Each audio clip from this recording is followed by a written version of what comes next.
this graph shows the representation of women in the world. तो जो world average है, तो average on an average, the elected bodies around the world have at least 24% of women. Average में at least 24% of the elected members are going to be women. India में it is about 11%. Now we will be talking about religion, communalism, and politics. So religion. So most of you must be aware what is religion. तो अगर एक generalised definition की बात करें कि what is religion, तो religion is a system of beliefs and practices. कि इसमें क्या होते हैं, कुछ जो भी फॉलो करते हैं एक पर्टिकुलर रिलीजन, उनकी कुछ तो बिलीफ्स होती हैं. दे बिलीव इन समथिंग, कि what is God, what is nature वगैरह, जो कुछ तो बिलीव्स होंगी उनकी. And they have certain practices, कि कुछ ना कुछ प्रैक्टिसेस होती हैं कि which is related to those believes. तो अगर रिलीजन को कहेंगे, religion is a system of beliefs and practices which is followed by a community. तो काफी सारे लोग होंगे which are going to have those beliefs and those practices, तो वो बन जाती हैं religious communities. और this is one of the religion has been one of the uniting and dividing factors. तो religion unite भी करता है, और when religion converts into communalism it divides as well. Ideally secular state में, जैसे India की constitution में mention किया हुआ है कि India is a secular country. So in case of a secular country there is no role of religion in public sphere. तो religion and public life are separate. तो जैसे पॉलिटिक्स है, तो पॉलिटिक्स में, पब्लिक लाइफ में politics is very important. तो religion और जो पॉलिटिक्स है उन दोनों को मिक्स नहीं कर सकते हैं. लेकिन ये अगर गांधी जी की बात करते हैं हम, तो Gandhi ji advocated that religion and politics. Okay, I have received a question, in what ways women role has improved in public life. तो वुमेन रोल पब्लिक लाइफ में कैसे इंप्रूव हुआ है. देखो, दी अगर पब्लिक लाइफ हम देखते हैं तो we let us talk about different aspects. एक तो फैमिली लाइफ, एक तो इकोनॉमिक लाइफ हो गया,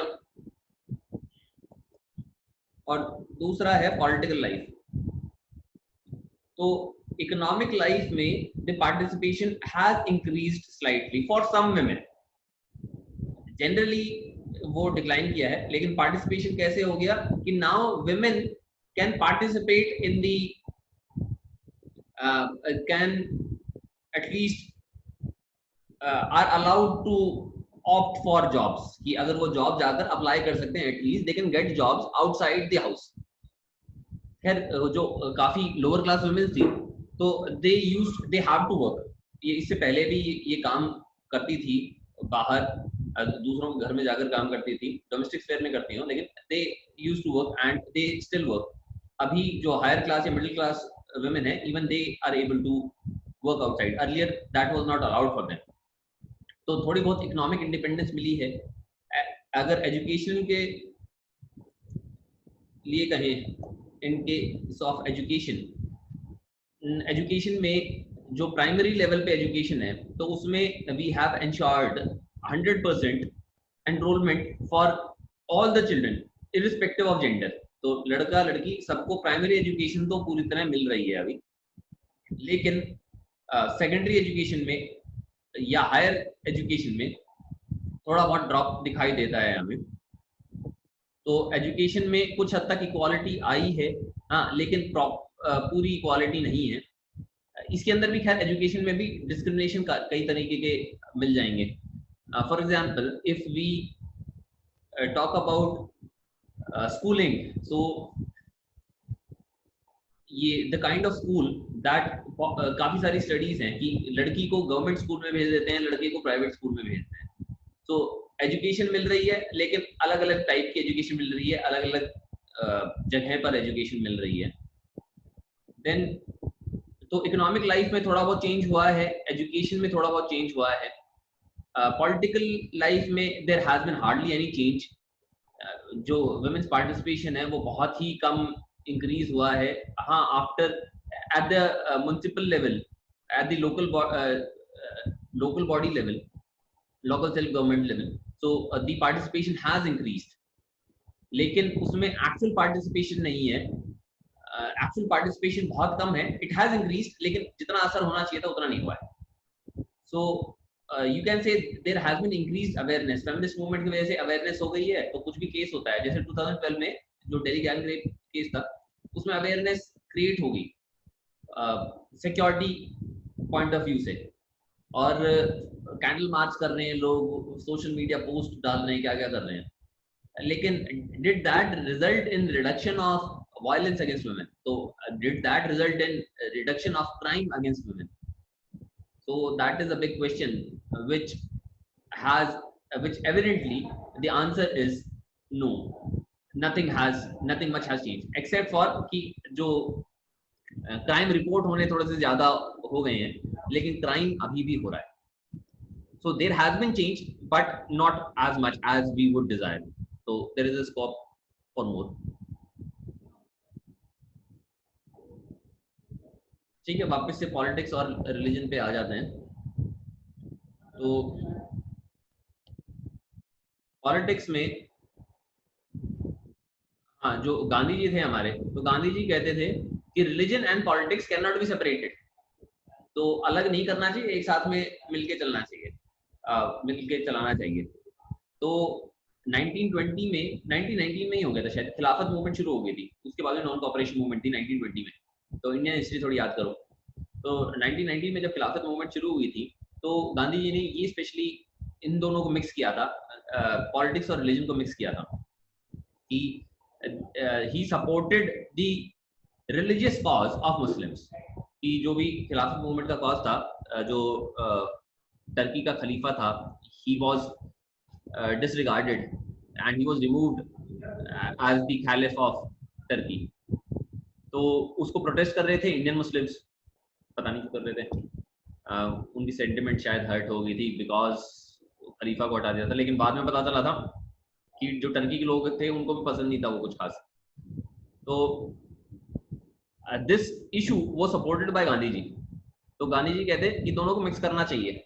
अब उनके कहने का मतलब क्या था कि जो रिलीजन की जो एथिक्स है, रिलीजियस, हर कोई रिलीजन है ना, कुछ एथिक्स सिखाता है कि कुछ भी करना चाहिए, सही गलत की पहचान बताता है। तो ये जो समझ है, that is very important in case of politics, कि अगर सही गलत पता होगा तो पॉलिटिकल डिसीजन अच्छे से लिए जा सकते हैं। लेकिन इसका कॉन्सिक्वेंस क्या हुआ था, जो रिलीजन मिक्स हो गया, तो अल्टीमेटली कम्युनलाइजेशन ऑफ पॉलिटिक्स हुआ और it led to partition of the country. तो मैं यूं नहीं कह रहा हूं कि it was because Gandhi ji advocated mixing of religion and politics, ये बिल्कुल नहीं कह रहा हूं, लेकिन because of mixing of religion and politics it led to communalism. तो मिक्स क्यों किया जाता है? देखो, जो रिलीजन को पॉलिटिक्स में लाने का, this is not the first time that it is being done. पहले के टाइम में जब राजा हुआ करते थे, तो religion was used by kings to control the population. तो कोई भी किंग है तो उसको अथॉरिटी रिलीजन से मिलती थी। तो कृष्ण भगवान का याद करो, तो कृष्ण भगवान की अगर पूरी स्टोरी देखते हो तो ही वाज अपोज्ड, मतलब उनको अपोजिशन मिला था। जब कंस को हरा दिया तो उनको अलाउ नहीं कर रहे थे, एक्सेप्टेबिलिटी नहीं थी कि ये गाय वाय चराने वाला आ गया राजा बन रहा है, तो अपोजिशन था। तो उन्होंने बात फैला दी कि मैं तो विष्णु का अवतार हूँ, तो विष्णु की पूजा करते हो तो I am an incarnation of Vishnu. अब देखो, इसका कुछ ये कहने को बनी बनाई बातें लगे कि इसका कोई एविडेंस नहीं है, लेकिन अगर इसी चीज को हम मॉडर्न कॉन्टेक्स्ट में अगर रिलेट करके देखें, नेपाल में जब कुछ टाइम पहले जब मैं स्कूल में था, तब मोनार्की थी, डेमोक्रेसी नहीं थी। तो उस टाइम में जो राजा था नेपाल का, तो वो भी यही आर्गुमेंट दे रहा था कि आई am N incarnation of Vishnu, Nepal is another Hindu nation. तो तो वहां पर वो हिंदू की पॉपुलेशन ज्यादा है। तो वो नेपाली जो मोनार्क थे, राजा थे, तो वो भी यही आर्गुमेंट कह रहे हैं कि मेरे को नहीं हटा सकते क्योंकि मैं विष्णु का अवतार हूँ इसलिए। And through out Indian history, जो भी माइथोलॉजिकल हिस्ट्री आप देखते हो, तो हर बात पे कोई ना कोई राजा किसी ना किसी रिलीजन से लेता है अथॉरिटी लेता है। या तो डायरेक्टली कहता है कि I am incarnation of this particular God, या यूं कहता है कि मेरे को इसका वरदान मिला है इसलिए I am going to rule. तो ये पॉलिटिक्स और रिलीजन हैज बीन मिक्स्ड।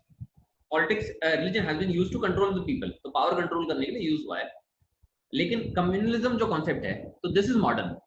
तो जो कम्युनलिज्म में जो कम्युनलिज्म का कॉन्सेप्ट है, that began in modern times, modern democracy के साथ में हुआ है। क्योंकि मॉडर्न डेमोक्रेसी क्या कहती है, इट रिक्वायर्स मेजॉरिटी सपोर्ट, कि सबसे ज्यादा वोट जिसको मिलेंगी that person is going to be elected and that person is going to be in power.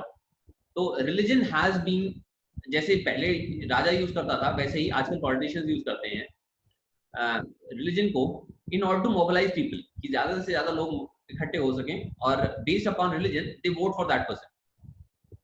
तो प्री इंडिपेंडेंस मुस्लिम लीग ने ये यूज किया था और इसी की बेसिस पे एक अलग से देश बना कर ले गए। यार एक नहीं दो बने, इनिशियली तो पाकिस्तान बना था, देन पाकिस्तान एंड बांग्लादेश।